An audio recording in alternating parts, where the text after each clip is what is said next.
मेरी शादी को 3 साल गुजर गए थे, पर अभी तक मेरे घर में बच्चे की कोई किलकारी नहीं गूंजी थी। शादी के 3 साल बाद हमने अपना इलाज भी करवाया, पर कोई खुशखबरी नहीं मिली। अपनी ये हालत देखकर कभी कभी मेरे दिल में यह ख्याल आता कि कहीं मैं बांझ तो नहीं। खैर, अब तो जो था वो था ही काफ़ी।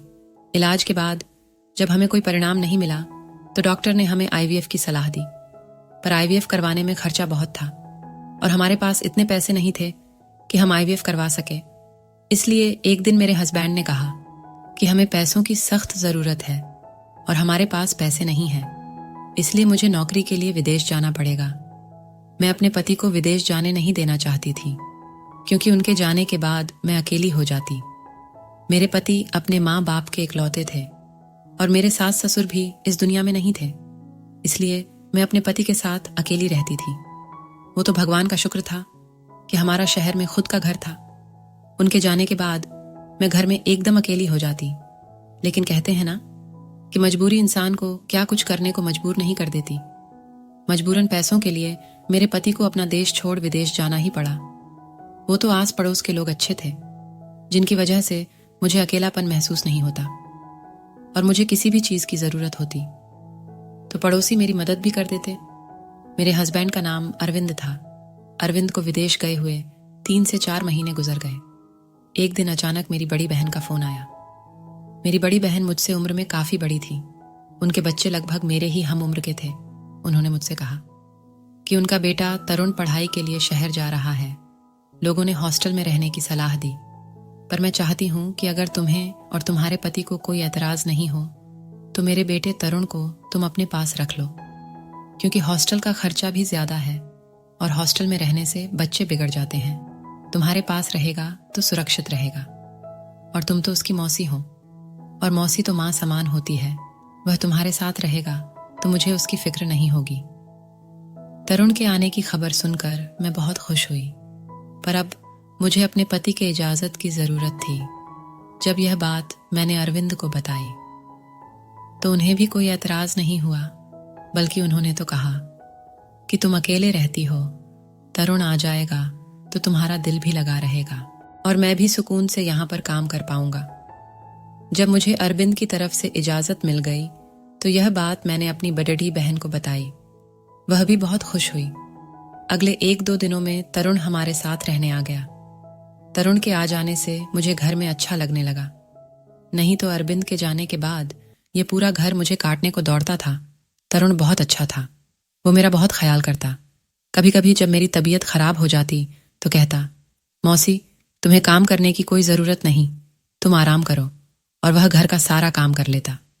उस दिन से तरुण हर रात मुझे चॉकलेट दूध बना कर देता। मैं दूध पीती और सो जाती, और जब सुबह सोकर उठती तो मुझे बहुत सुकून मिलता। तरुण की तारीफ करते हुए मैं हंसकर कहती, तरुण तुम बहुत अच्छा दूध बनाते हो, मुझे बहुत अच्छी नींद आती है और सुबह को फ्रेश फ्रेश लगता है। इस बात पर हंसते हुए तरुण कहता, मौसी ये मेरे हाथों का कमाल है। मैं आपके लिए इतने प्यार से दूध बनाता हूँ कि आपकी सारी थकान दूर हो जाती है। उसकी इस बात पर मैं हंसते हुए कहती, अच्छी बात है, तुम्हारी शादी जिस लड़की से होगी वह बहुत खुशनसीब होगी, क्योंकि तुम उसका बहुत ख्याल रखोगे। यही कहकर हम दोनों हंसने लगते। तरुण और मैं ढेर सारी बातें करते। तरुण अपने कॉलेज की बातें करता और मैं उसकी बातों पर खूब हंसती। वो मुझसे कहता, मौसी तुम मेरी मौसी से ज़्यादा मेरी दोस्त हो। एक दिन अचानक मेरे पेट में दर्द होने लगा। तरुण घर पर नहीं था, इसलिए मुझे अकेले ही डॉक्टर पास जाना पड़ा। पर डॉक्टर के पास जाने के बाद जो बात मुझे पता चली उसे सुनकर तो मेरे होश उड़ गए। मुझे कुछ समझ में नहीं आ रहा था कि ऐसा कैसे हो सकता है। डॉक्टर ने बताया कि तुम प्रेग्नेंट हो। डॉक्टर के मुंह से प्रेगनेंसी की खबर सुनकर मैं हक्का बक्का सी रह गई कि आखिर यह सब कैसे हो सकता है। मैंने डॉक्टर से कहा, डॉक्टर लगता है आपको कोई गलत फहमी हुई होगी, मैं प्रेग्नेंट कैसे हो सकती हूँ। डॉक्टर ने मेरे सामने प्रेगनेंसी की रिपोर्ट रखते हुए कहा, क्यों अभी तक तो आप इसी चीज़ का ट्रीटमेंट करवा रही थी, और जब प्रेग्नेंट हो गई है तो आप भगवान का शुक्र करने की बजाय परेशान हो रही है। अपने प्रेगनेंसी की रिपोर्ट देखकर मैं बदहवास सी खड़ी थी। मुझे नहीं पता था कि शादी के इतने दिनों बाद मेरी जिंदगी में इतना बड़ा तूफान आ जाएगा। रिपोर्ट देखकर उस वक्त मैंने डॉक्टर से कुछ कहा नहीं और रिपोर्ट लेकर मैं डॉक्टर के क्लिनिक से बाहर निकल आई। पर मेरे आंखों में ढेर सारे आंसू थे कि आखिर ऐसा कैसे हो सकता है। मेरे और तरुण के अलावा उस घर में तीसरा और कोई नहीं था। फिर मैं प्रेग्नेंट कैसे हो गई? यह सब सुनकर ना चाहते हुए भी मेरा दिमाग तरुण की तरफ जा रहा था। फिर भी मेरा दिल यह मानने को तैयार ही नहीं था कि तरुण मेरे साथ ऐसा कुछ कर सकता है। वह तो मेरी सगी बहन का बेटा था। मैं तो उसके लिए उसकी मां समान थी। फिर वो मेरे साथ ऐसा कैसे कर सकता है? मेरा दिल इस बात के लिए गवाही ही नहीं देता। पर हकीकत तो मेरे सामने थी। यही सब सोचते विचारते किसी तरह मैं अपने घर पहुंच गई। घर आते आते शाम हो गई थी। तरुण घर पर आ गया था। मैंने दरवाजे का डोर बेल बजाया तो तरुण ने दरवाजा खोला। तरुण मुझे देखकर मुस्कुराया और कहा, मौसी कहाँ चली गई थी? मैं आपके लिए कब से परेशान था। फोन लगा रहा था तो आपका मोबाइल स्विच ऑन ऑफ बता रही थी। मैं घर के अंदर आई तो वो मेरे पीछे पीछे आता हुआ ये सारी बातें कह रहा था। उसने मुझे पानी और चाय का पूछा, पर मैंने उसके एक भी बातों का कोई जवाब नहीं दिया। वह मुझे एक आंख भी नहीं भा रहा था। मुझे उससे नफरत होने लगी थी। तरुण ने कहा, मौसी आप मेरी बातों का जवाब क्यों नहीं दे रही? मैंने कहा, मुझे कुछ नहीं चाहिए। मेरी तबीयत ठीक नहीं है। मुझे अकेला छोड़ दो।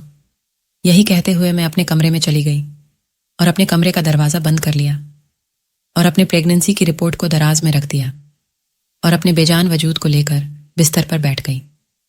मेरी सोचने समझने की क्षमता खत्म हो चुकी थी क्योंकि तरुण मेरा सगा भांजा था, मेरी सगी बहन का बेटा। मैं उसके बारे में ऐसा सोच भी नहीं सकती थी। मैं अपने भाई बहनों में सबसे छोटी थी और तरुण की माँ सबसे बड़ी बहन थी। जब तरुण की माँ की शादी हुई तो उस वक्त मेरी उम्र लगभग 8 साल थी और तरुण जब पैदा हुआ तो मैं 10 साल की थी। मुझे अपनी बहन की परवरिश पर बिल्कुल शक नहीं था। वो अपने बेटे तरुण को ऐसी परवरिश दे ही नहीं सकती थी। लेकिन जो रिपोर्ट मेरे हाथ में थी उससे सारा शक तरुण पर ही जाता था क्योंकि मेरे और तरुण के अलावा घर में कोई तीसरा था ही नहीं। मैं अपना सर अपने दोनों हाथों में लेकर बैठ गई। फिर मुझे याद आया कि पिछले कई दिनों से तरुण मुझे दूध बना कर देता है और मुझे बहुत अच्छी नींद भी आती है। क्या तरुण दूध में मुझे नींद की दवाइयां देता होगा और मेरे सोने के बाद? ये सब सोचते हुए मैं फूट फूट कर रोने लगी और रोते रोते सोच रही थी कि क्या सगे रिश्ते इतने मतलबी होते हैं कि हवस के आगे कुछ भी नजर नहीं आता। मैं उसकी मौसी थी, यानी कि माँ उसके माँ की सगी बहन, मतलब माँ जैसी ही हुई। वह कैसे मेरे बारे में ऐसा सोच सकता था? आखिर उसका दिल इस गुनाह के लिए राजी कैसे हुआ? मैं बस रोए जा रही थी। मुझे कुछ समझ में नहीं आ रहा था। ये सब जानने के बाद मेरे ऊपर क्या बीत रही थी, इसका अंदाजा कोई लगा भी नहीं सकता था। मुझे याद आने लगा कि जब वो बचपन में मेरी बड़ी बहन के साथ आता तो आते ही मेरी गोद में आ जाता और अपनी तोतली जुबान से मुझे मौसी कहने की बजाय माझी माझी कहकर बुलाता। उसके इस बात पर मैं खूब हंसती। यहाँ आने के बाद उसे देखकर कभी ऐसा नहीं लगता था कि वो मेरे साथ ऐसी घटिया हरकत भी कर सकता है। मैं इन्हीं सोचो मैं गुम थी कि तरुण मेरे कमरे के दरवाजे पर दस्तक देते हुए अंदर आ गया। मैंने देखा उसके हाथ में दूध का गिलास था। वो मेरे लिए चॉकलेट दूध बनाकर लाया था। वो बड़े नॉर्मल अंदाज में बेड पर आकर बैठ गया।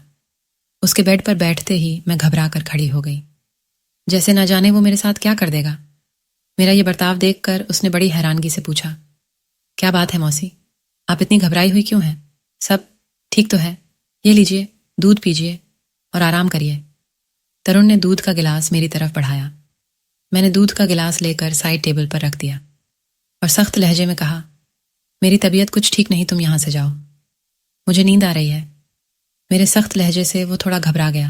उसने पूछा, क्या बात है मौसी, आप इस तरह क्यों बोल रही है? उसकी ये हरकत देखकर मुझे उस पर बहुत गुस्सा आ रहा था। मैं सोच रही थी कि इतना बड़ा गुनाह करने के बाद ये मेरे सामने कैसे कैसे ड्रामे कर रहा है। उसकी हरकत देखकर मैंने सोचा मैं उसके मुंह पर प्रेगनेंसी की रिपोर्ट फेंक कर उसे एक थप्पड़ मारूं, पर मैं ऐसा नहीं कर सकती थी क्योंकि मैं उसे रंगे हाथों पकड़ना चाहती थी। मैंने अपने गुस्से को संभालते हुए कहा, तुम जाओ, मैं सोना चाहती हूं। मेरे इतना कहने पर वह बेड से उठकर बाहर जाने लगा। जाते हुए उसने कहा, ठीक है, मैं जा रहा हूं, लेकिन दूध जरूर पीजिएगा, इससे आपको अच्छी नींद आएगी। और आपकी तबीयत भी ठीक हो जाएगी। फिर से दूध पीने की जिक्र करके वो कमरे से बाहर निकल गया। मैं यही तो जानना चाहती थी कि यह दूध पिलाकर वो मेरे साथ आखिर कौन सा घिनौना खेल खेल रहा है। उसके जाते ही मैंने उस दूध के गिलास को लिया और खिड़की से बाहर फेंक दिया और कमरे का लाइट बंद करके सो गई। पर मैं नींद में नहीं सोई थी। मुझे उस वक्त का इंतजार था कि तरुण मेरे कमर में आखिर कब आता है। पर 1 घंटा गुजर गया, तरुण मेरे कमरे में नहीं आया और मुझे अब नींद भी सताने लगी थी। मुझे लगा कि शायद तरुण को शक हो गया है कि मैं सोई नहीं हूं। मेरे साथ इतना कुछ हो जाने के बाद अब मैं सहम गई थी। अब मैं दोबारा ऐसी कोई भी गलती नहीं करना चाहती जिससे मेरे साथ कुछ भी गलत हो। अब मैंने सोच लिया था कि सुबह मैं उठकर तरुण से कह दूंगी कि तुम अपने रहने का ठिकाना कहीं और ढूंढ लो। ये सब सोचने के बाद मैंने कमरे का दरवाज़ा अंदर से बंद किया और गहरी नींद में सो गई। पर सुबह जब मेरी आंख खुली तो मेरे कमरे का दरवाज़ा बहुत तेज धड़ाया जा रहा था। मैं घबरा कर उठी और अपने कमरे का दरवाज़ा खोला तो सामने तरुण को देखा। उसका चेहरा गुस्से से लाल था। उसने गुस्से में कहा, आपने दरवाज़ा क्यों लॉक किया था? उसका रोब जमाकर मुझसे यूं पूछना मुझे तबाह करके रख दिया। वो होता कौन है मुझसे इस लहजे में बात करने वाला? उसे तकलीफ इस बात की थी कि उसका रास्ता मैंने बंद कर दिया। जो गुनाह वह मेरे साथ करने वाला था, शायद उसकी तलब ना पूरी होने पर वह यूं उखड़कर मुझसे बात कर रहा था। मैंने कहा, तुम होते कौन हो मुझसे ये पूछने वाले? मेरे बुलंद और सख्त लहजे पर वो कुछ हैरान हुआ था और फिर नरम लहजे से बोला, मौसी रात में आपकी तबीयत खराब थी, इसलिए मुझे आपकी फिक्र थी। मैं कब से दरवाज़ा खुलवाने की कोशिश कर रहा था, पर जब आपने दरवाज़ा नहीं खोला तो मैं परेशान होकर दरवाज़ा पीटने लगा कि कहीं आपकी तबीयत कुछ ज्यादा ना खराब हो गई हो। मुझे उसकी झूठी फिक्रमंदी और दिखावे की परेशानी देखकर उस पर गुस्सा आने लगा। मैंने गुस्से में कहा, तुम्हें मेरी फिक्र करने की कोई जरूरत नहीं। यही कहते हुए मैं अपने कमरे से निकली और अपनी एक सहेली के घर चली गई। मेरे पड़ोस में मेरी ही हम उम्र मेरी एक सहेली रहती थी। मैं उससे अपने मन की सारी बातें शेयर करती, पर यह बात मैं उससे कैसे बता सकती थी? पर मेरी मजबूरी थी। मुझे किसी ना किसी को तो अपने अबॉर्शन के लिए साथ ले जाना था, क्योंकि मेरे पति अरविंद अगले महीने आने वाले थे और अगर मेरी प्रेगनेंसी ज्यादा दिन की हो जाती तो मेरा अबॉर्शन भी नहीं हो सकता था। इसलिए मुझे जल्द से जल्द अबॉर्शन करवाना था। मैंने अपनी सहेली को अपने प्रेगनेंसी की बात नहीं बताई। सोचा अस्पताल जाकर बताऊंगी। मैंने उससे कहा, मेरी कल डॉक्टर के साथ अपॉइंटमेंट है, मेरी तबीयत कुछ ठीक नहीं, तुम्हें मेरे साथ चलना होगा। उसने कहा, ठीक है। उस दिन मैं पूरा दिन अपनी सहेली के घर पर ही रुक गई। वहीं पर खाना खाया और आराम भी किया। मैंने अपनी सहेली से झूठ बोला कि तरुण घर पर नहीं है और मेरी तबीयत भी ठीक नहीं, इसलिए मुझे अच्छा नहीं लग रहा। मेरी तबीयत ठीक नहीं है और तरुण भी घर पर नहीं।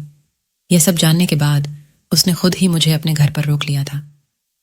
अगले दिन हम दोनों डॉक्टर के पास जाने वाले थे, पर जब मैं उधर से अपने घर आई तो मेरे साथ कुछ ऐसा हुआ जिसे देखकर तो मेरी जान सूली पर लटक गई।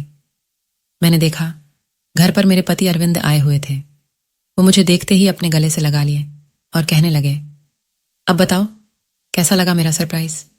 मैं कब से तुम्हारा इंतजार कर रहा था, तुम्हारा फोन भी नहीं लग रहा था, कहां पर थी तुम?